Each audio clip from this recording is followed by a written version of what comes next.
अस्सलामु अलैकुम रहमतुल्लाहि व बरकातुहू। आज मैं उन हज़रात के लिए हाज़िर हुआ हूँ जिन हज़रात के घुटनों में शदीद दर्द है और दर्द की वजह से बहुत ज़्यादा परेशान है।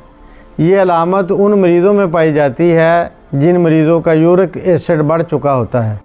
अल्लाह की रहमत से ये आपने 4 चीज़ें इस्तेमाल करनी है, यूरिक एसिड और दर्दें बिल्कुल जड़ से ख़त्म हो जाएंगी। आइए नुस्खे की तरफ।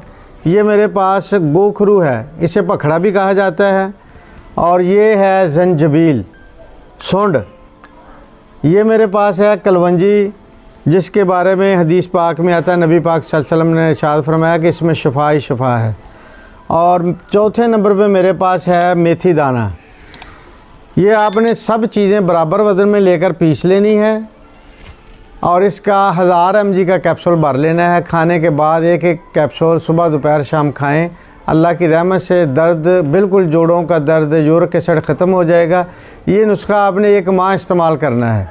अल्लाह की रहमत से आप मुझे दुआओं में याद करेंगे।